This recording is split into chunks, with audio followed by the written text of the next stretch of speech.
IVM.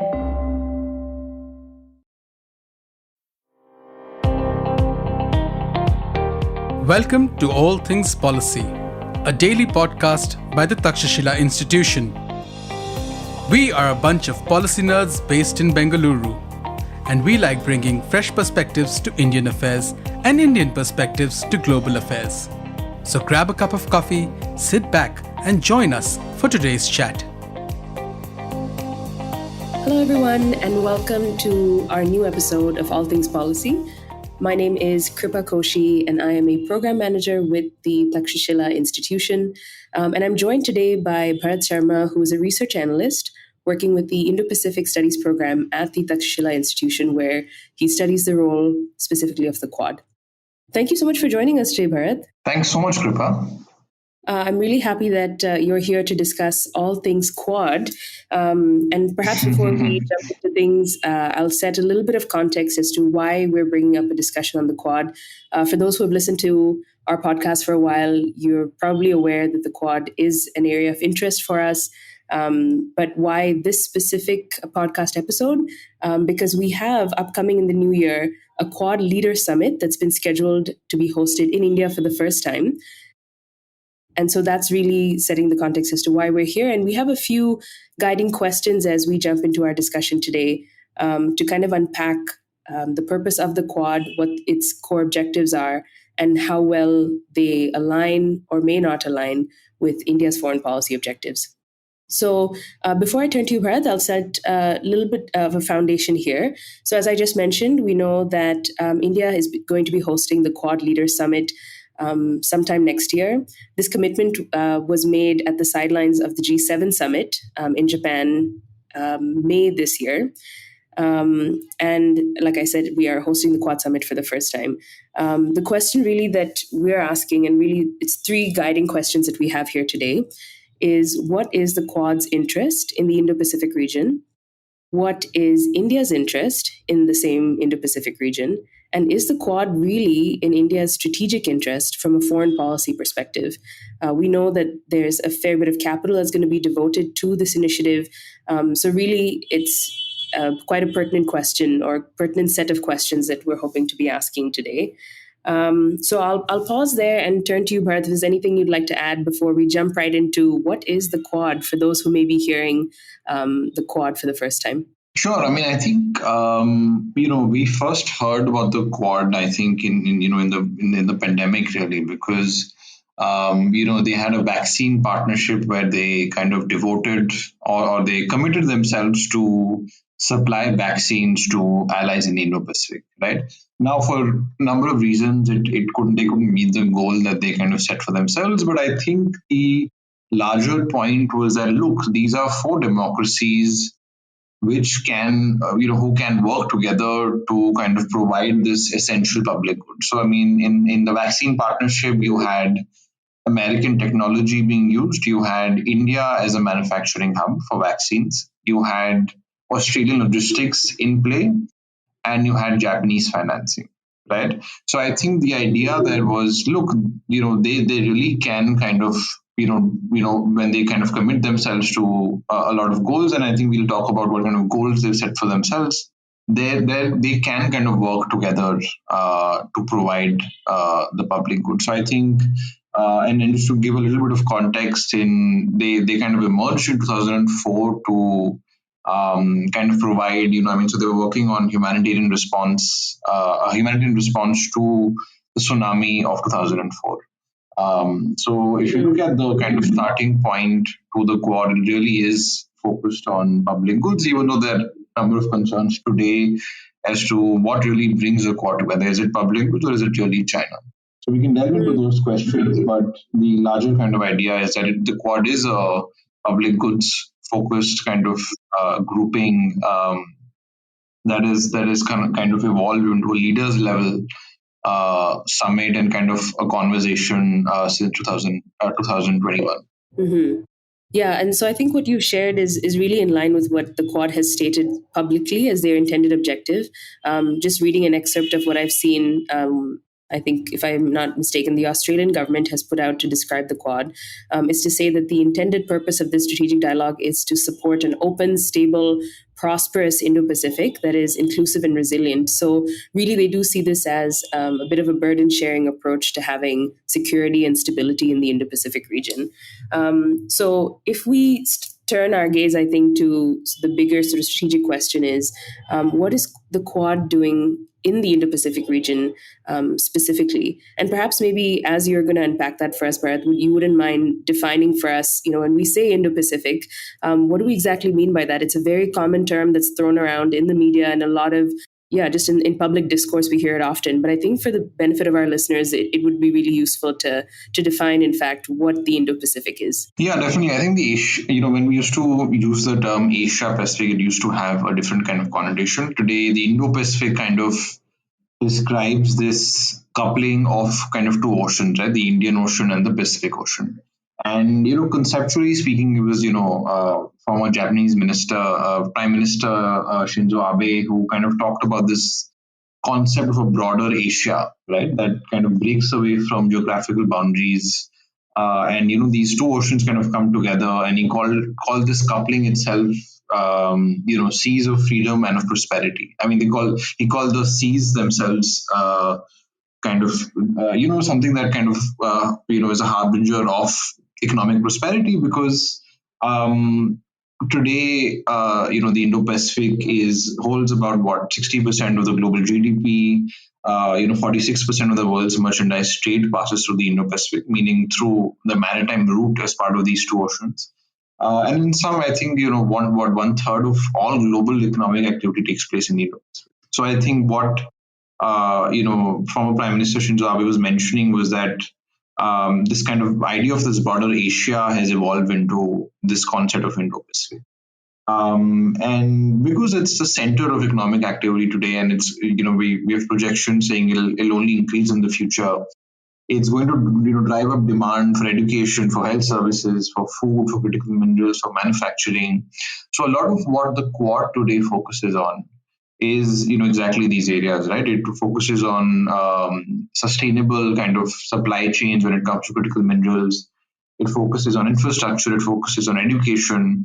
So I think the Quad kind of, and this is me going in kind of hypothesis mode. I mean, we see a deficit today in the Indo-Pacific, as in there is a demand for these things, and who's going to meet this demand, right? So the Quad kind of steps in and says, look, us as we're four democracies, and we think that we can meet that demand. So the Quad today kind of focuses on, if you kind of count and kind of broad strokes, I think 11 or 12 domains. So they focus on cybersecurity, they focus on infrastructure, supply chains, food security, maritime security. So it's really kind of a very broad mandate that the Quad today has.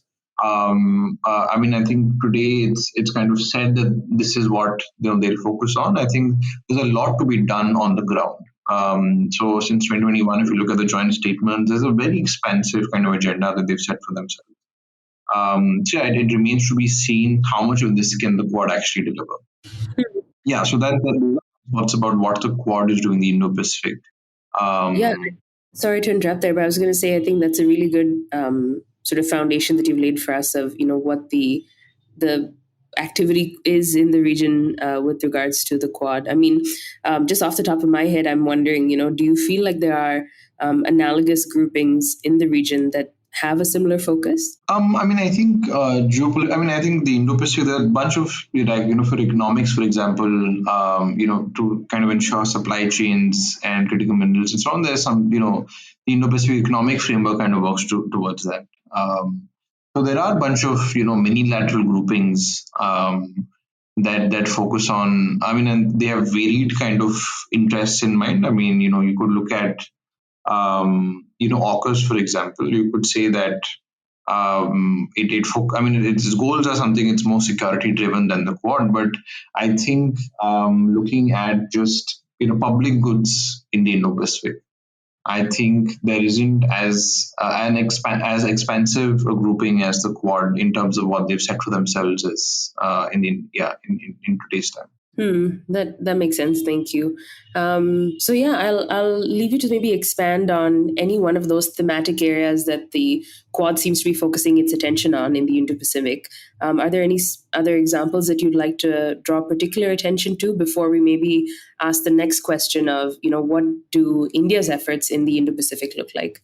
Sure. There's a bunch of things that they're doing. For example, I think one kind of domain that's currently under priority, and not just domain, I mean just the activity. I think is defining what principles we should be guided by. So if they're focusing on infrastructure, for example, what does transparency in infrastructure financing look like? So they have principles in place as to what counts as an open kind of financing structure. Or if you look at, for example, open technology, right? I mean, technology, for example, when you talk about radio access networks, that's an area that the Quad works on. So they've laid out kind of what an open radio access network is, what kind of principles are in place, what kind of principles are in place for the Quad to kind of act upon on. So I think that's a domain in which, those are the kind of activities that the Quad takes up. But if you talk about specific domains, I think one interesting kind of domain that I've been kind of noticing or studying is maritime security, right? So we see that there is a deficit in maritime domain awareness capacity across the Indo-Pacific. So what the Quad today is doing is looking at Southeast Asia, is looking at the Pacific Island nations or the Pacific area and the IOR, the Indian Ocean region, and looking at how can we leverage or how can we give a fillip to Indo-Pacific countries in these regions towards MDA. So their kind of flagship initiative is the Indo-Pacific Maritime Domain Awareness Initiative, which kind of focuses on creating this portal that kind of gives you access to maritime data, maritime domain data. So Okay, I think things like that. I think just to ask for maybe two quick clarifications for those who might not be so aware. So, would you be able to just define MDA and then also maritime security? When you use that term, what are you referring to? Sure. So I think maritime domain awareness is basically an understanding of what does your maritime sphere look like, right? If I am living, let's say, where we live in kind of buildings, we live in kind of housing spaces. The idea is what does the area around me look like, right? Do I have information about it when something kind of happens in if there's a kind of threat to me, how do I actually kind of know about it, right? So basically, if you take that case to the maritime sphere, how exactly do I know, like what do I know about my maritime kind of space, what is happening at sea? So if there are threats like which there currently are, let's say in the Indo-Pacific region or specifically the Indian Ocean region, terrorism or to be specific, maritime terrorism or illegal fishing or humanitarian kind of disasters and then so on. So how do I actually meet those kind of challenges? MDA is a large part of that. MDA kind of gives a fillip to your capacity to know more about your maritime space. And just to add to that, maritime security is it's defined differently. So the traditional kind of maritime security is, can I kind of fight wars in the maritime sphere? Non-traditional security is, if there is something, if there's a tsunami that kind of there's an event like that, how exactly can I meet that challenge? If I want to support, say, the Maldives tomorrow. In the way that you define maritime security for different countries also differs. So we have a sense of what matters to us in maritime security. The idea that how Maldives defines its maritime security might be very different. Right, would be different from how other countries might do the same. Exactly. So they might be interested more in non-traditional, like for example, climate change is a huge concern for island states. Yeah, So of they would course. define maritime security differently as opposed to, India, for example. Stay tuned to All Things Policy. We'll be right back after a short commercial break.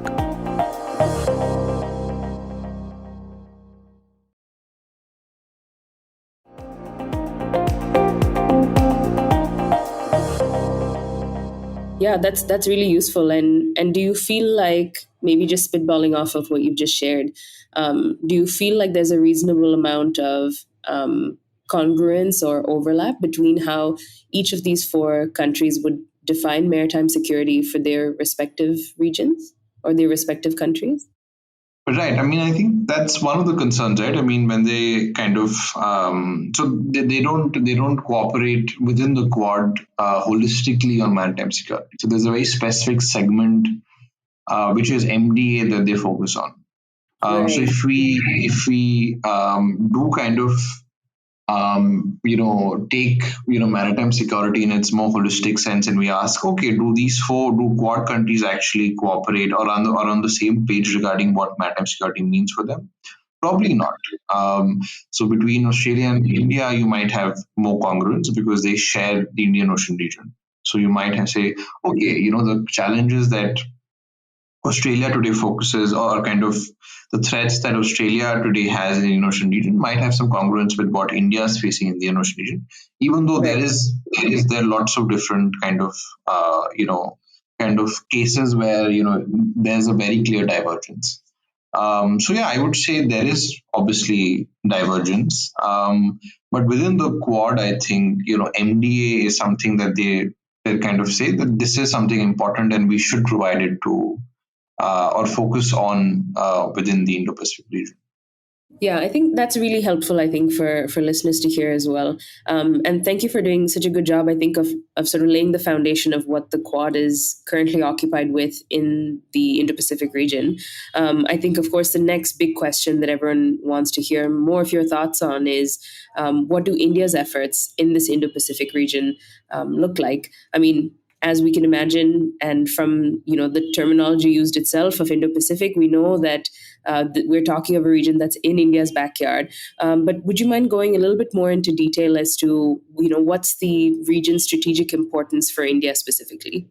Yeah, sure. So I think when you talk about the Indo-Pacific, you obviously talk about the Indian Ocean, right? So maritime space has been given a lot of concern, along with countries, economies, markets that are part of these regions. So because we talk about the Indian Ocean region, it's kind of and with this kind of focus on the Indo-Pacific, Indian Ocean has been given quite a lot of priority. So I mean, when you look at the Indian Ocean region, what 1/3 of the world's bulk cargo traffic kind of passes through the IOR, and Oh, wow. some 2/3 of the world's oil shipments pass through the IOR. So it is a kind of Significant.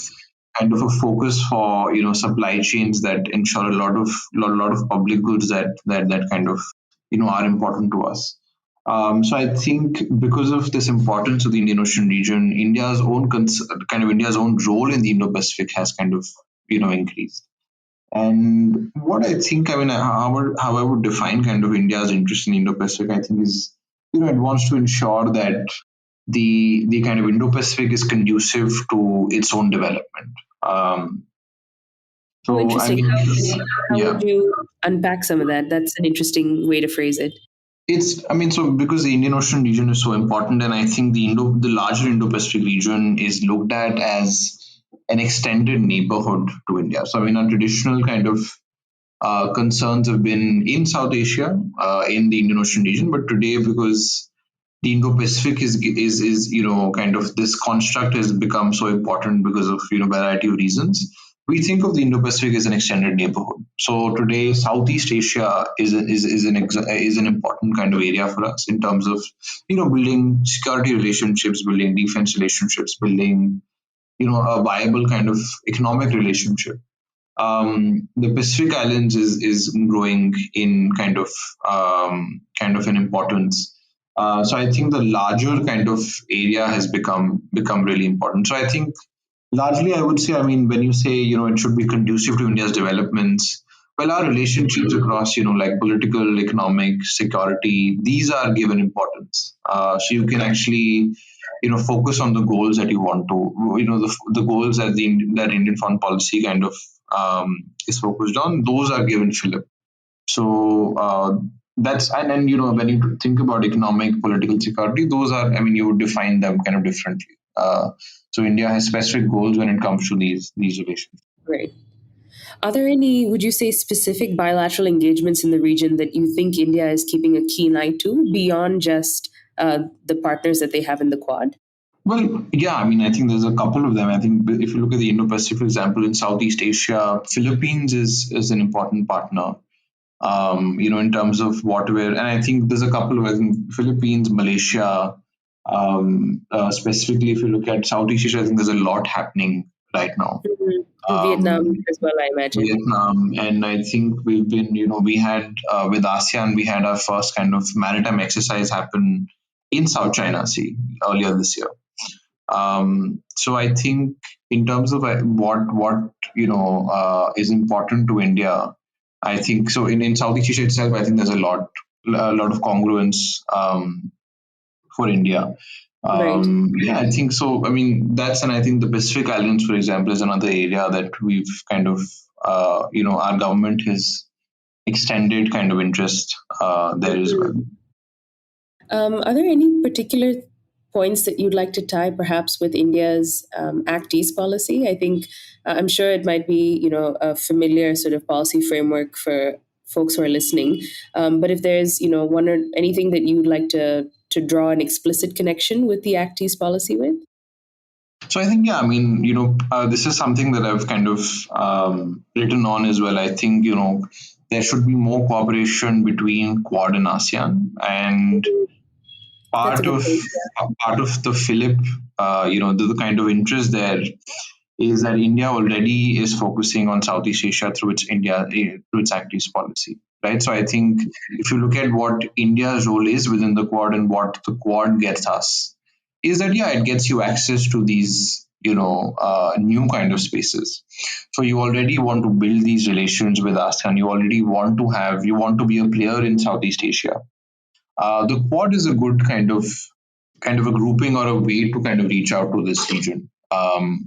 So Mm-hmm. I think that in terms of what our interest is in Southeast Asia, when you look at it through the Quad's perspective, I think it really is that this policy is kind of given importance today.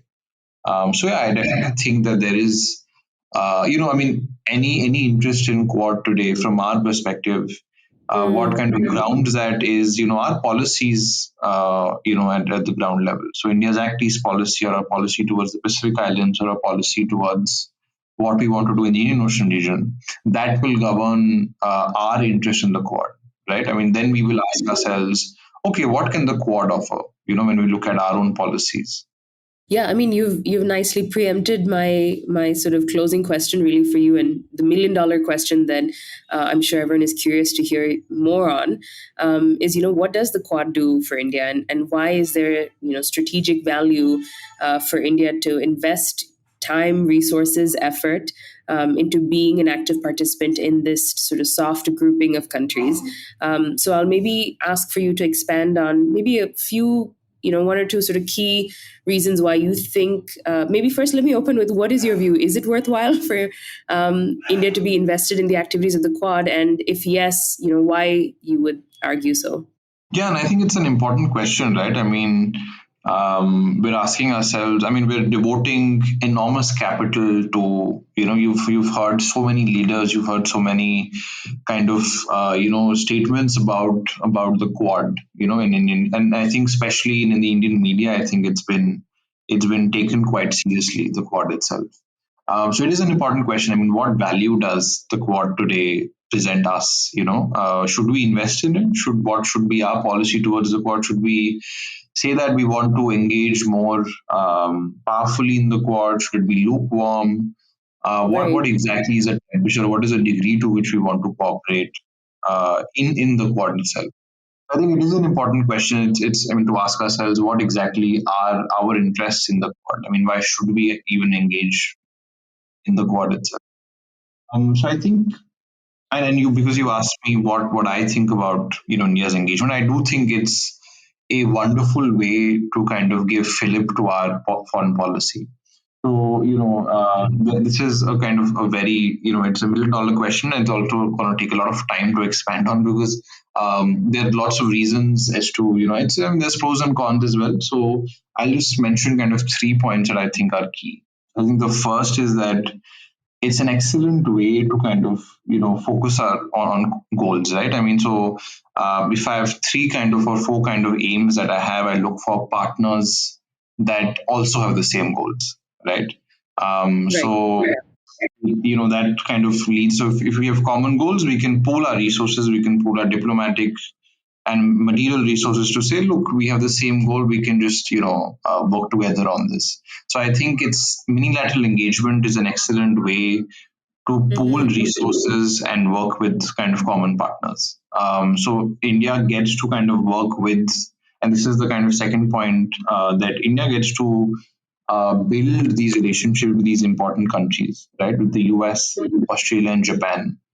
So not only do you meet your goals, but it's also kind of an excellent way to build bilateral relations with these countries, right? So I mean, bilaterally also we've seen that our engagement with these countries have been the highest ever. That's an interesting point to note. Yeah. Yeah, I would say the Quad is an interesting kind of segue to actually build these relationships that work for us. And third point is that it's we're kind of democracies, and I think that a lot of our emphasis today has been the fact that we want to kind of emphasize democratic engagement in the Indo-Pacific. So I think it's a common platform where four democracies can work together. And it kind of runs into, of course, the other points I've made. And just a quick point is also that the minilateral also, I mean, the Quad itself kind of helps you gain ground in the areas that you hold importance, right? The Indian Ocean region, for example. Correct. Now, because we have coming up next year, there are kind of reports that mention that our kind of agenda will focus heavily on the Indian Ocean region. So I think Quad in the IOR, I think there's a lot to process there, but I think you can kind of utilize the Quad for your own goals in the IOR, for example. Right. Yeah. So yeah, I just was gonna maybe just noting, we've covered a lot of ground already in the short time that we've had together, but maybe if I could ask maybe a closing question here. What do you think, the value is that India brings to the Quad? I mean, would the Quad be as successful a grouping if India were not in the mix? I think would it be success? I think so. The US, Australia, and Japan, all three already have their treaty allies.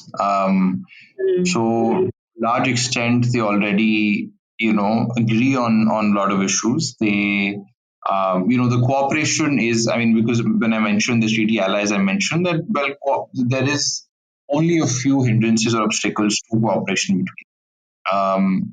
So I think there, the Quad and the fact that India is part of it, and the fact that you have interest from these three countries with respect to the Quad is that, well, India offers something substantial to the Quad, right? Why else would you have the Quad? Because you already have this kind of trilateral grouping amongst yourself where you cooperate on numerous issues, right? So I think from that kind of doing that kind of math tells you that yes, India does offer something substantial. I think that India today, brings that element, of being in the South Asian kind of region, being in the IOR space, and the fact that the Quad focuses heavily on the Indo-Pacific. Tells you that yes, I mean, India being a power in the IOR, being a major player, helps the Quad kind of build that influence that it needs. So I think, yeah, I mean, we can go on about what kind of things. I mean, what does India really add to the Quad? But I think at the very basic, I think there is interest from the US, Japan, and Australia when it comes to India's role in the. Mm-hmm. Yeah, I think that's helpful for folks to hear.